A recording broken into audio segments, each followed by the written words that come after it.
नमस्कार, स्वागत है आपका आज की बेहद बड़ी और ताजा खबरों की इस वीडियो में। दोस्तों, आज की इस वीडियो में जानेंगे आज की महत्वपूर्ण और ताजा खबरों के बारे में। तो दोस्तों, वीडियो में आगे बढ़े उससे पहले आपसे एक छोटी सी विनती करना चाहेंगे कि इस वीडियो को लाइक और शेयर जरूर कर दीजिएगा, साथ ही हमारे चैनल को भी सब्सक्राइब जरूर कर लीजिएगा। वहीं पर दोस्तों, वीडियो में आगे बढ़े उससे पहले आपके जनरल नॉलेज में वृद्धि के लिए आपसे एक प्रश्न पूछना चाहते हैं। आज आपको कमेंट करके बताना है कि भारत का क्षेत्रफल के लिहाज से सबसे बड़ा राज्य कौन सा है। जी हां, कमेंट करके उस राज्य का नाम आप जरूर बताइएगा। तो चलिए दोस्तों, बिना देरी के फटाफट से शुरू करते हैं आज की खबरों की कारवां को। पहली खबर, मास्क में नमी के कारण फैल रहा ब्लैक फंगस, एक्सपर्ट ने बताया मास्क पहनते समय बरते क्या सावधानियां। जी हां दोस्तों, देश में कोविड-19 के मरीजों में म्यूकोमाइकोसिस के यानी कि ब्लैक फंगस के मामलों में हो रही वृद्धि के पीछे मास्क में नमी का होना माना जा रहा है। वरिष्ठ नेत्र रोग विशेषज्ञ डॉक्टर एस लाल ने एक वीडियो एजेंसी से बातचीत के दौरान कहा कि म्यूकोमाइकोसिस यानी कि ब्लैक फंगस नामक इस रोग के होने के पीछे लंबी अवधि तक इस्तेमाल किया गया मास्क हो सकता है। मास्क पर जमा होने वाले गंदगी के कारण आंखों में फंगस इन्फेक्शन को संभावना बनी रहती है, जिसके कारण इसके अलावा मास्क में नमी होने पर भी इस तरह का इन्फेक्शन हो सकता है। चलिए दोस्तों, जानते हैं अगली खबर। अलर्ट, मौसम विभाग की चेतावनी, दिल्ली सहित इन इलाकों में तेज हवा के साथ होगी बारिश से। जी हां दोस्तों, भारतीय मौसम विज्ञान विभाग ने आज भी देश में कई इलाकों में बारिश की संभावना जताई है। आईएमडी के मुताबिक दिल्ली और एनसीआर के आसपास गरज के साथ बारिश और 30 से 60 किलोमीटर प्रति घंटे की रफ्तार से हवाएं चलने की संभावना जताई गई है। आईएमडी ने कहा कि Hindon, FF station, Ghaziabad, Indirapuram, Chhaprola, Noida, Dadri, greater Noida, Yamunanagar, Kurukshetra, Kaithal, Karnal, Panipat, Gannaur, Sonipat, Fatehabad, Narwana, Rajound, Assandh, Safidon, Jind, Gohana, सरखोदा, Adampur, Hisar, Hansi, Meham, Rohtak, Siwani, Tosham में भी बारिश की संभावना जताई गई है। चलिए दोस्तों, जानते हैं अगली खबर। जिन लोगों को एसबीआई में है खाता, उनके लिए जरूरी खबर, ये काम कर ले वरना नहीं मिलेगी कोई भी सरकारी सब्सिडी। जी हां दोस्तों, अगर आपका बैंक खाता एसबीआई में है तो आपके लिए जरूरी खबर है। दरअसल बैंक अपने ग्राहकों को आधार कार्ड को लेकर एक अलर्ट जारी कर चुका है और कहा है कि आप जल्द से जल्द अपना आधार कार्ड बैंक से लिंक करा ले। बैंक ने अपने आधिकारिक ट्विटर हैंडल के जरिए भी अलर्ट जारी किया है, जिसमें बताया गया है कि ग्राहकों को आधार कार्ड को लेकर किन किन बातों का ध्यान रखना है। ऐसे में एसबीआई की ओर से अलर्ट जारी किया गया है और आधार कार्ड को अपने बैंक अकाउंट से जोड़ना अनिवार्य कर दिया गया है। चलिए दोस्तों, जानते हैं अगली खबर। किसान आंदोलन को लेकर बड़ी खबर, किसान नेताओं ने केंद्र सरकार से मोदी जी को लिखा पत्र और की ये मांग।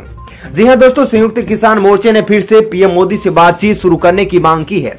संयुक्त किसान मोर्चे की तरफ से प्रधानमंत्री नरेंद्र मोदी को पत्र लिखकर किसानों से बातचीत फिर से शुरू करने की मांग की गई है। दिल्ली में बीते 6 महीने से भी अधिक समय से किसान नए कृषि संबंधी कानूनों के खिलाफ प्रदर्शन कर रहे हैं। बीते दिनों हरियाणा के रेवाड़ी में किसान नेता राकेश टिकैत ने कहा था कि सरकार एमएसपी पर कानून नहीं बनाती और किसानों की सभी मामलों पर बातचीत नहीं करेगी, तब तक किसान यहां से नहीं जाएगा। चलिए दोस्तों, जानते हैं अगली खबर। देश में अब तक दी गई 19.32 करोड़ से अधिक खुराकें, जानिए 18 से 44 साल के कितने लोगों को लगी वैक्सीन। जी हां दोस्तों, देश में अब तक कोविड-19 की 19 करोड़ 32 लाख से अधिक खुराकें लगाई जा चुकी है। स्वास्थ्य मंत्रालय ने शुक्रवार को इसकी जानकारी दी थी। केंद्रीय स्वास्थ्य मंत्रालय ने बताया कि शुक्रवार को टीकाकरण अभियान के तहत 126वें दिन टीके की 13,83,358 खुराकें दी गई। मंत्रालय ने बताया कि शुक्रवार को 18 से 44 साल आयु वर्ग के 6,63,353 लोगों को कोविड-19 टीके की पहली खुराक लगाई गई। चलिए दोस्तों, अब जानते हैं अगली खबर। कोरोना की वैक्सीन बनाने वाली कंपनी का केंद्र सरकार पर बड़ा आरोप, इसलिए वैक्सीन की आ रही है देश में किल्लत। जी हां दोस्तों, भारत में कोरोना वायरस की वैक्सीन की कमी के बीच पुणे स्थित सीरम इंस्टीट्यूट ऑफ इंडिया के कार्यकारी निदेशक सुरेश यादव ने शुक्रवार को आरोप लगाया है कि वैक्सीन की उपलब्धता और विश्व स्वास्थ्य संगठन की गाइडलाइंस को ध्यान में रखे बिना ही सभी आयु वर्ग के लिए भारत में वैक्सीनेशन अभियान शुरू कर दिया गया है।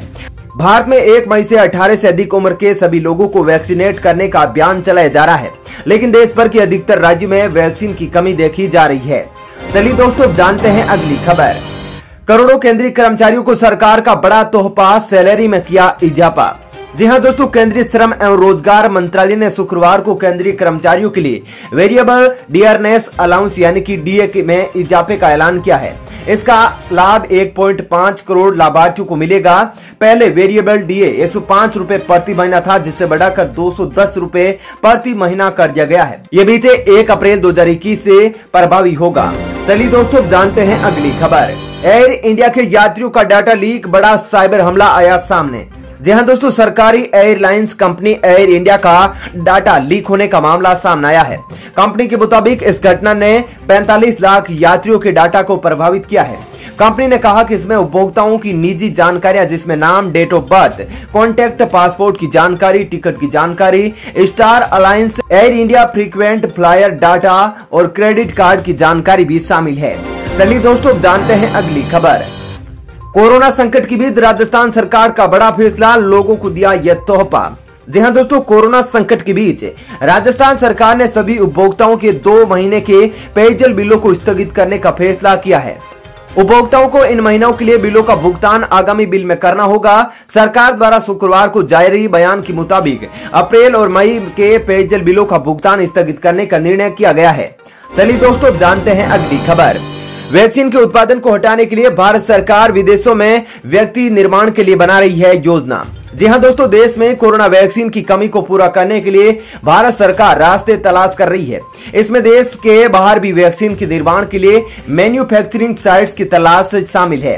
सरकार को वैक्सीन के उत्पादन को बढ़ाने के लिए इस मामले को विश्व स्वास्थ्य संगठन के सामने भी उठा सकती है। चलिए दोस्तों, जानते हैं अगली खबर। वैक्सीन लगवा करके आप भी जीत सकते हैं 5,000 रुपए का इनाम, भारत सरकार ला रही है बड़ी स्कीम। जी हां दोस्तों, देश में कोरोना के बढ़ते संक्रमण को रोकने के लिए केंद्र की मोदी सरकार एक बड़ी स्कीम लेकर आई है, जिसके तहत वैक्सीनेशन अभियान को तेज कर दिया गया है। इस समय देश में 18 से ज्यादा उम्र वाले सभी नागरिकों को वैक्सीन लगाई जा रही है। ऐसे में सरकार अब आपको घर बैठे 5,000 रुपए जीतने का मौका दे रही है। सरकार की ओर से किसी भी व्यक्ति जो कि वैक्सीन लगवाने का एक फोटो अच्छी टैगलाइन के साथ शेयर करेगा, उसे 5,000 रुपए का कैश प्राइज मिलेगा। चलिए दोस्तों, जानते हैं अगली खबर। कोरोना पीड़ितों को आसानी से मिले हर वह सुविधा, सरकार लेकर आई बड़ी स्कीम। जी हां दोस्तों, कोरोना वायरस संक्रमण की दूसरी लहर अब कमजोर पड़ती दिखाई दे रही है। कोरोना के मामले भले ही कम होने शुरू हो गए हैं, लेकिन खतरा अब भी कम नहीं हुआ है। वहीं आयुष मंत्रालय ने कोविड-19 से उत्पन्न चुनौतियों के लिए आयुष आधारित दृष्टिकोण समाधान प्रदान करने के लिए एक समर्पित सामुदायिक सहायता हेल्पलाइन शुरू की है। आयुष की विभिन्न धाराओं, आयुर्वेद, होम्योपैथी, योग, प्राकृतिक चिकित्सा, यूनानी सिद्ध के हेल्पलाइन विशेषज्ञ आम जनता के प्रश्नों के समाधान के लिए उपलब्ध होंगे। ये विशेषज्ञ न केवल रोगियों को सलाह देंगे, बल्कि उन्हें आसपास आयुष सुविधाओं की उपलब्धता के बारे में भी मार्गदर्शन करेंगे। इसके लिए टोल फ्री नंबर 14443 है, जिस पर आप अपना विचार साझा कर सकते हैं। चलिए दोस्तों, जानते हैं अगली खबर। ताउते के बाद देश पर मंडराया यस तूफान का खतरा, मौसम विभाग ने इन राज्यों पर जारी किया अलर्ट। जी हां दोस्तों, चक्रवात ताउते के बाद अब देश में यस का खतरा मंडरा रहा है। भारतीय मौसम विज्ञान विभाग की माने तो 26 मई को यस चक्रवात के ओडिशा पश्चिमी बंगाल के तट से गुजरने की आशंका है।